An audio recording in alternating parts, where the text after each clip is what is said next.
Hello there, and welcome to KnowThyselfUniversity.net's book reviews. This particular segment is actually the intro that's going to go in front of all of the intro book reviews. So for this next 30 videos, you're going to see a lot of books that we're going to bring up, and I'm going to show you why it's helpful in my life and could be helpful in yours also. And the intro, in this intro, I wanted you just to know that this gives you an opportunity to get the books that we're going to be talking about and let you know why we're doing the books, but also to let the authors of these books know that once we do get into the in-depth portion of the book reviews, we're not going to just sit there and read page for page of your books.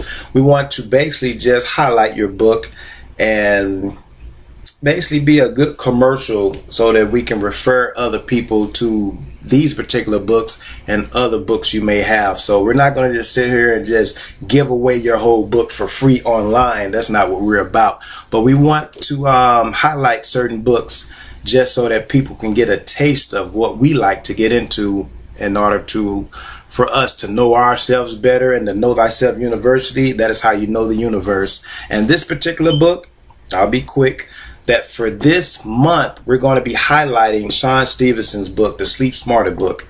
It includes a 14-day plan for you to get restful sleep and why it's important. 21 essential strategies to sleep your way to better body, better health, and bigger success. Shawn Stevenson with the foreword by Sarah Gottfried. This is this month's highlighted book that we're going to be showcasing. So you're going to see this for all the other videos. Okay, sit tight, enjoy, please subscribe, share, and comment on other books that you might want us to review also. Peace. All right, and this book right here is a regular Spanish-English dictionary. These are the highlight, and it highlights Latin American Spanish. It's a Merriam Webster's Spanish-English dictionary. Diccionario Español-Inglés. Spanish, English, and English to Spanish. For those who don't know, Spanish, English, just like when we're taking Japanese, EY-JITEN or YA-JITEN is a Japanese to English dictionary or English to Japanese dictionary. So, of course, if you are a Spanish speaker, your dictionaries are going to be Spanish to English because you're going to be looking up the words. You already know the word in Spanish, and you want to look up that word in English, or if you just hear an English word and you're like, man, what do they say? You got to look it up on the English side, and the definitions are going to be in Spanish. So just like us speaking English, looking up a word we don't know, it'll mess you up if you were reading the findom or whatever they call it, the definition in another language. So, but it's very beneficial to be able to read both, to get both, because sometimes when you're looking up a word in Spanish, you're going to get a definition. You're going to have to read the definition in Spanish, and it makes your Spanish better.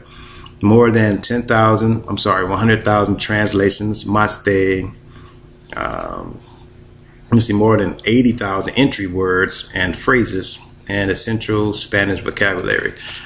I chose this book, and I'll go ahead and read the back since it's, that's what we do here. Communicate effectively, clear, concise definitions, deliver the words you need, including specialized national and regional terminology, write and speak accurately, information on regular and irregular verbs, Spanish grammar, and IPA pronunciations, guides, correct usage, understand clearly abundant examples of words used in context, explain shades of difference between words. And then they got the same thing in Spanish also. Comuniquese con eficacia. Blah, blah, blah, blah, blah, blah, blah, blah. Same thing that I just read. But it shows you this is for people who are also native speakers in Spanish.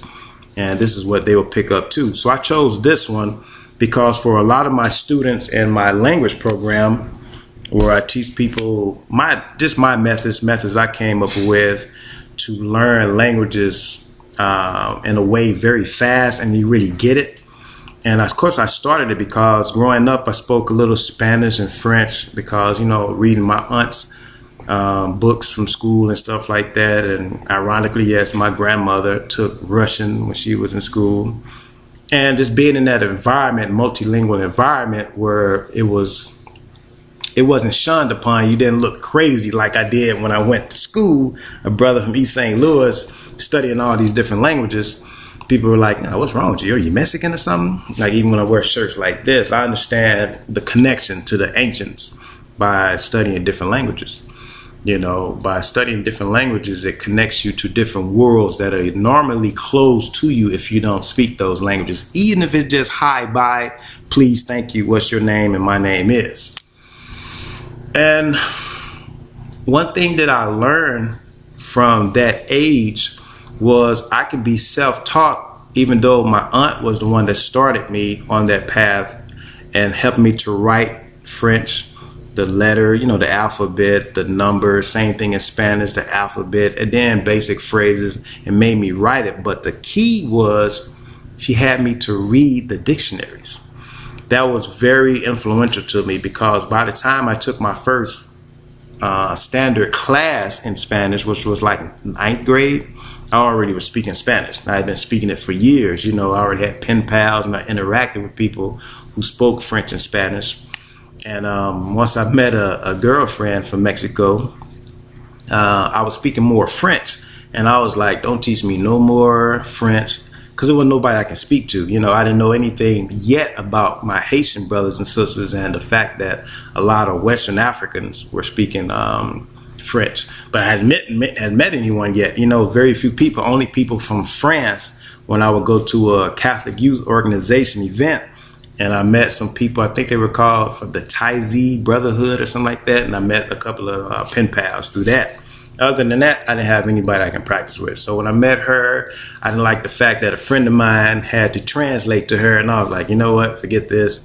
My broken Spanish, I'm going to have to get better with that, and drop the French for a while. And that's what I did.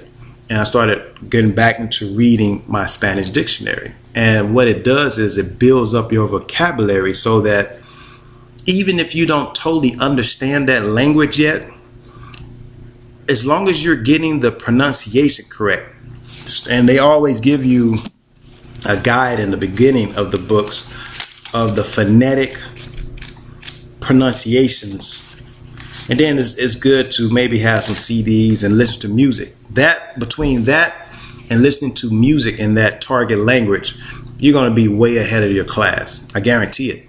Because most people aren't reading the dictionary. It seems boring. But while on the bus ride going to different schools, in the elementary school, like I'll just look up, okay, I'm in the bus. What is bus? Autobus.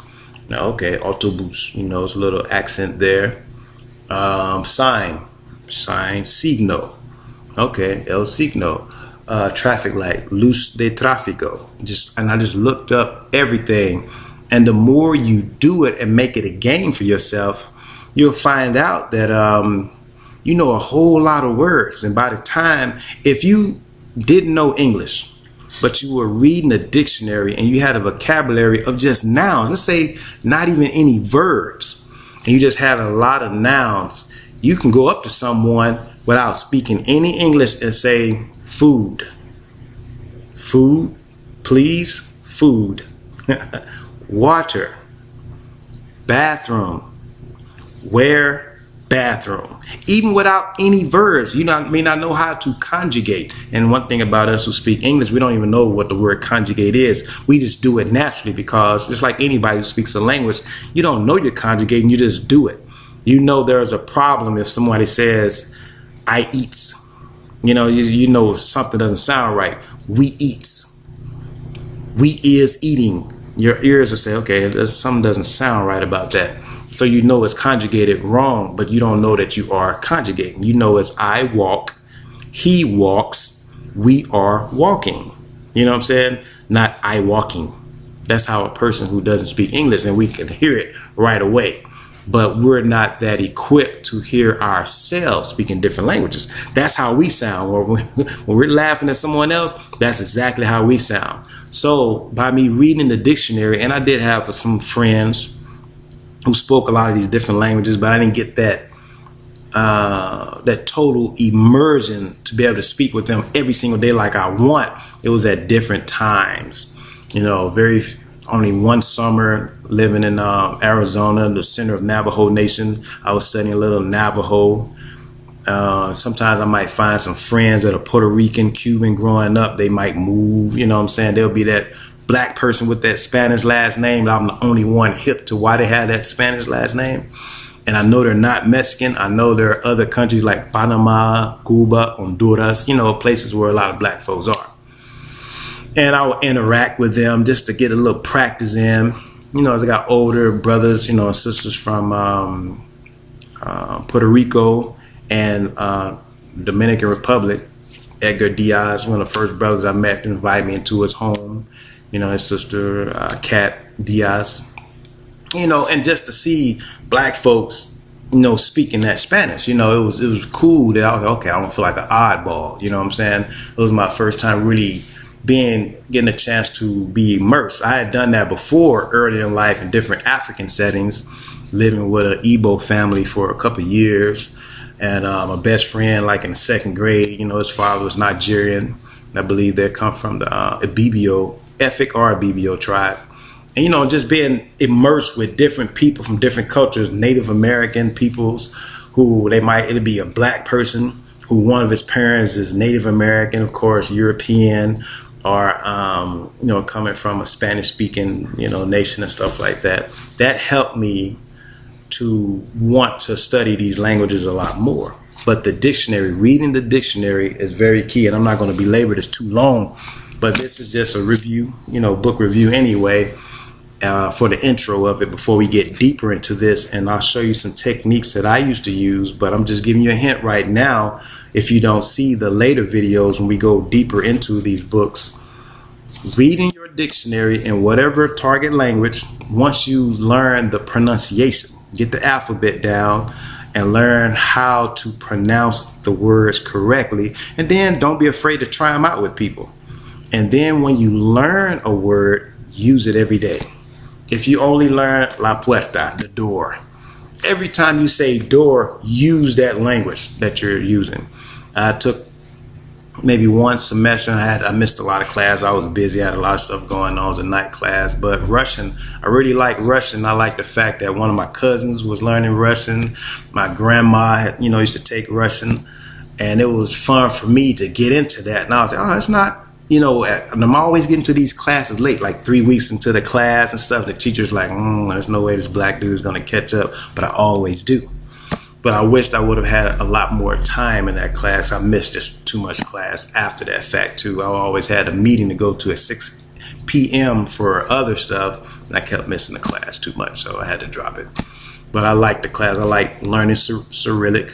I like learning because, they have a cursive version and a capitalized written version. And it was just fun. Это что, whatever. Привет. Хорошо. It's a cool language to learn, especially when you're watching movies and stuff and you're seeing people in Italian movies saying different things and you know what they're saying. You see a Russian, talking to his comrade, about Mara Russia, just anything, certain things even in English, and then you start finding out, okay, doma, in the house in Russian is the same, we're talking about domicile. Still, a lot of these words still are so-called Romance languages. They're all coming from their Latin roots and a made-up term Indo-European, because they all go back to ancient Kemet, but that's a different story. But for those, there are times we're going to be going to books where I'm going to show you the linguistics going all the way back to ancient times and when they came up with the term Indo-European to try to group together a lot of European languages that actually had no exact mother tongue, and they really didn't want to be connected with ancient Kemet, so they came up with the term Indo-European. But that's for a different subject. This is about Spanish right now. Read your dictionary, in your Spanish dictionary, French, whatever your target language is, Swahili, Russian, Mandarin, Chinese, Cantonese, Chinese, it doesn't matter, Japanese. Then get some music that you like. in those languages, especially if you can find songs that you already know in English directly translated with the same music and everything in your target language. You can find hip-hop songs, you can find jazz music, you can find love ballads, country music. You'll find, especially, I know it's harder to find like songs like that in Russian, but certain rock songs you can find in Russian and Japanese and things like that. But depending on your music, like country music, you're probably easier to find a lot of them translated into Spanish, you know, because we got the Tex-Mex culture, you know, and Tejano culture, and coming from Mexico, Tijuana, I believe, is that closest city in that area. And you're going to see that big influx of country music and Mexican culture mixed together. So it will be easier for you to find country music in Spanish. And along with that, use your language every day. Even if you're talking to yourself, that's how I was. I had so many words and so many different languages growing up. I just started just letting it come out my mouth, and people were like, "What'd you say?" And I just would translate it for them. I didn't care after a while. I'd be like, "Oh, estoy pensando," and what'd you say? I'm thinking about something. I'm thinking about something. You know what I'm saying? Make yourself do that, and you're going to find out you will begin to start dreaming in different languages, and you'll start thinking in different languages. And I like the fact that sometimes I have to think about the word I'm going to say in English because all these other words come up. I sort of like that. It's cool to me. So that's this intro, and we're about to go into actually this Fluent Forever, which is the next video coming up. All right, peace. Well, thanks again for joining us today at KnowThyselfUniversity.net's online school. Hopefully this book review, or this intro to the book review, wet your whistle a little bit and gave you an insight of what we deal with when we deal with a lot of these books, and show the significance that a lot of these books and what reading really does is very, very detrimental to your health if you're not reading books these days. But please subscribe, share, and get these books so that we can talk further once we get deeper into these books. Once again, this has been Lorenzo McCoy. Share, subscribe, comment, and let everybody know this is the place to be for reading books. Thank you.